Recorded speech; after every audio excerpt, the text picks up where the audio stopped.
Hey! Salut tout le monde, c'est Pprice Pokémon. Comment ça va? Écoutez, merci beaucoup les amis pour votre retour pour ma dernière vidéo qui était la vidéo présentation de la chaîne Price Pokémon et pourquoi est-ce qu'elle existe. Je voulais vraiment vous remercier parce que je pensais pas qu'elle allait recevoir autant de positivité entre guillemets. Je m'attendais à, très honnêtement, je m'attendais à des pouces rouges, etc. Donc, encore une fois, merci à tous pour votre soutien. Pour ceux qui ne me connaîtraient pas encore, moi, mon nom c'est Price. Ça va faire 3 ans que je collectionne Pokémon très sérieusement. Et aujourd'hui, on va tout simplement parler de notre passion, Pokémon, et du marché Pokémon. Pourquoi est-ce que c'est quelque chose qu'on adore tous collectionner? Pour commencer, Pokémon, c'est une franchise qui a été créée en 1996 par Satoshi Tajiri. Aujourd'hui, appartient à Nintendo. Et c'est une franchise qui a été inventée à l'époque sous forme et sous format surtout de jeux vidéo. Donc, sous format de jeux vidéo avec Satoshi Tajiri comme inventeur et toute une équipe de designers dont Mitsuo Arita et le fameux Ken Sugimori. Alors, c'est une franchise et une multinationale. Pourquoi est-ce que c'est une franchise et une multinationale aujourd'hui? Parce qu'elle réalise un chiffre d'affaires juste impressionnant que je vais vous afficher à l'écran.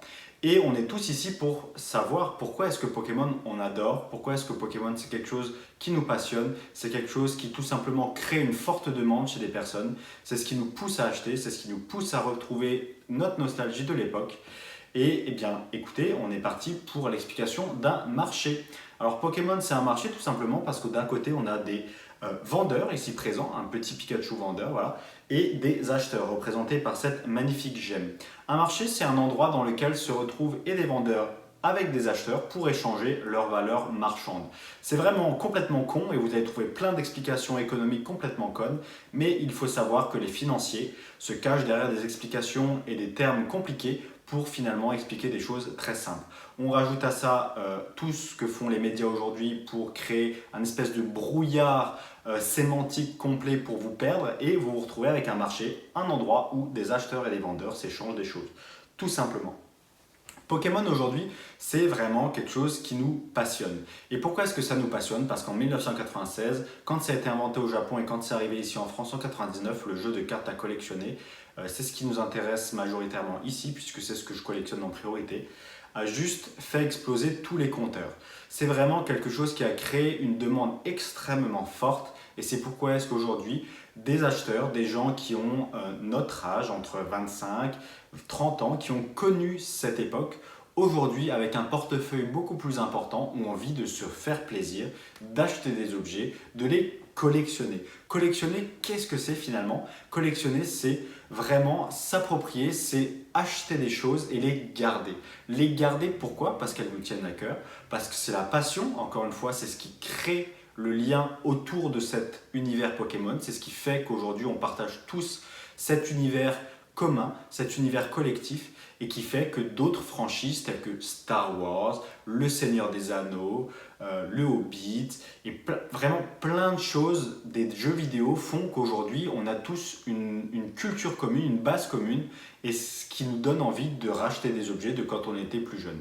Forcément, la demande augmente, l'offre et la demande fait son travail, des gens qui ont un budget plus important, qui ont grandi entre-temps, aujourd'hui se permettent d'acheter des cartes à un prix plus élevé que ce qui ne leur aurait été possible à l'époque.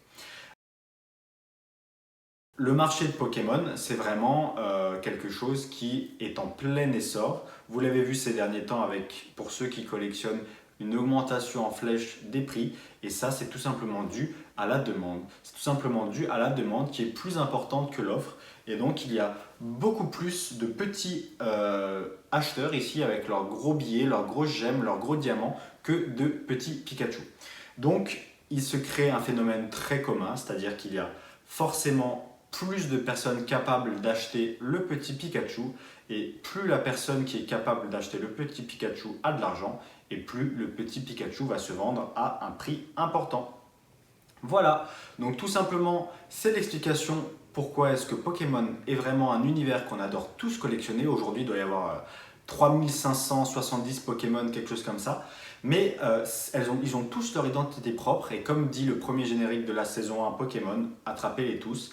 Donc notre but aujourd'hui, c'est de compléter des séries. Voilà pourquoi est-ce que Pokémon est quelque chose d'autant collectionnable, si je puis me permettre d'utiliser ce mot qui n'existe certainement pas, et aussi parce que c'est un univers complet qui regroupe des t-shirts, des goodies comme ces peluches, des porte-clés, des jeux de société, des jeux vidéo, les jeux vidéo aussi en particulier et vraiment en premier, plein de choses qui font qu'aujourd'hui des gens tout simplement se réunissent, se rencontrent, achètent et vendent des choses sur le marché secondaire. Et oui, parce que le marché primaire, c'est le marché du neuf. Donc pour ceux qui achètent des jeux vidéo, le dernier épée et bouclier, ou pour ceux qui ont acheté la dernière sortie Clash des Rebelles ou épée et bouclier, ou je ne sais pas quelle dernière série ils sont sortis, et bien tout simplement vous achetez des objets Pokémon sur le marché primaire. Le marché primaire, c'est le marché du neuf. Alors que nous, ce qui va nous intéresser et les analyses que je vais vous faire tout au long de cette chaîne et tout au long de mes vidéos, ce seront majoritairement sur le marché secondaire. Le marché secondaire, c'est le marché de l'occasion. Vraiment, c'est très simple et je vais essayer de garder tout ça très simple. Donc le marché secondaire, c'est le marché de l'occasion avec des vendeurs et des acheteurs. Vous avez compris, aujourd'hui il y a une plus forte demande qu'il n'y a de disponibilité. Voilà tout simplement pourquoi les prix flambent et pourquoi tout le monde a envie de compléter sa collection. Eh bien écoutez, je pense en avoir terminé avec cette vidéo marché collection de Pokémon. Dites-moi dans les commentaires ce que vous en avez pensé. Si vous avez des recommandations à faire pour les prochaines vidéos comme d'habitude, n'hésitez pas. Eh bien écoutez, on va se laisser là, on va se dire à la prochaine, portez-vous bien, bye bye.